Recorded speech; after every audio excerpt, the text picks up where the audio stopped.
क्या रैम सच में खराब हो सकती है? ये क्वेश्चन सिंपल लगता है ना, लेकिन सच ज्यादा इंटरेस्टिंग है। जब आपका पीसी क्रैश होता है, गेम फ्रीज हो जाती है या ब्लू स्क्रीन आ जाती है, तो आप डायरेक्टली अज्यूम करते हो कि विंडो में कुछ प्रॉब्लम है। और आप क्या करते हो, विंडो को रीइंस्टॉल कर लेते हो। आज एग्जैक्टली समझे, क्या ये रियली पॉसिबल है या ये सिर्फ एक मिथ है जो लोग फैलाए जा रहे हैं। अगर मैं शॉर्ट में बोलूं तो हाँ, रैम खराब हो सकती है, लेकिन एक कंडीशन के साथ। तो भाई रैम नॉर्मली 10-15 साल तक चल सकती है विदाउट एनी प्रॉब्लम, बट, और ये बट बहुत इंपॉर्टेंट है, सिर्फ तब जब आप सही इन्वायरमेंट मेंटेन करो। अगर नहीं रखा तो 2-3 साल में ही प्रॉब्लम आ सकती है। Number 1, cheap power supply and electricity के वोल्टेज अप डाउन होना। जब भी आप पावर सप्लाई लो तो एक अच्छी पावर सप्लाई लो। जब भी आप लोकल पावर सप्लाई लेते तो रैम को वोल्टेज इनकंसिस्टेंट मिलते हैं। एक सेकंड के लिए 12 वोल्टेज मिलेंगे तो दूसरे सेकंड 10 वोल्टेज ही मिलते हैं। इनकंसिस्टेंट माइक्रोस्कोपिक लेवल पर रैम के सेल्स को डैमेज करते रहते हैं। रिजल्ट, डेटा करप्ट हो जाता है, फाइल्स लॉस हो जाती है और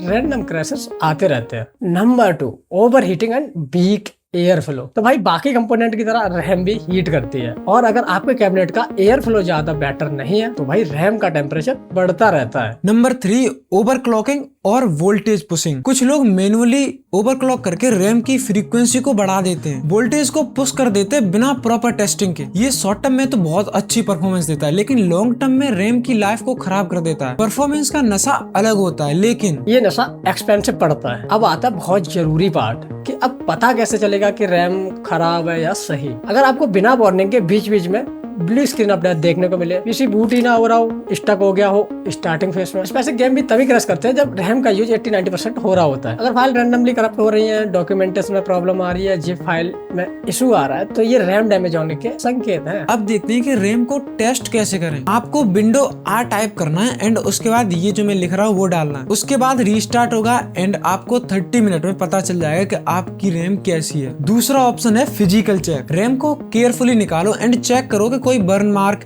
या ऑक्सीडेशन ग्रीन तो नहीं है। अगर ये सब सही है तो दूसरे स्लॉट में लगाकर टेस्ट करो, और अगर दूसरे स्लॉट में सही चलती है तो इसका मतलब जो स्लॉट था उसमें दिक्कत थी, रैम में नहीं थी। तो भाई सिंपल सी बात है, रैम कभी खुद से तो नहीं खत्म होती है, मतलब खुद से डिजॉल्व नहीं होती है। इसमें कहीं ना कहीं इन्वायरमेंट ही इन्वॉल्व होता है। 90% केसेस में इन्वायरमेंट, पावर या ओवरक्लॉकिंग की गलती की वजह से ये सब प्रॉब्लम देखने को मिलती है। तो भाई अगर आप सही पावर सप्लाई यूज कर रहे हो और आपके कैबिनेट का एयर फ्लो एकदम मस्त है, ठंडा ठंडा कूल कूल, और ओवरक्लॉकिंग नहीं कर रहे तो आपकी रैम 10 साल नहीं, 15 साल नहीं, पूरी 20 साल तक चल सकती है। और लेकिन अगर एक भी मिस्टेक करी तो आपकी रैम 2 साल भी चलना बहुत मुश्किल है। तो भाई अगर आपके पीसी में ये एरर आ रहे हैं, रैंडम क्रैशेस, ब्लू स्क्रीन और फाइल करप्शन, तो कमेंट में बताओ एंड स्क्रीनशॉट या एरर कोड भेज सकते हो, तो मैं आपको चेक करके बता दूंगा कि रैम इशू है या फिर कुछ और प्रॉब्लम है। और अगर ये वीडियो आपको हेल्पफुल लगा हो तो लाइक करो एंड चैनल पे नए हो तो सब्सक्राइब करो। बाकी मिलते हैं नेक्स्ट वीडियो में SSD के एक बहुत ही पॉपुलर मिथ ब्रेक के साथ। टेक की बात आपके साथ।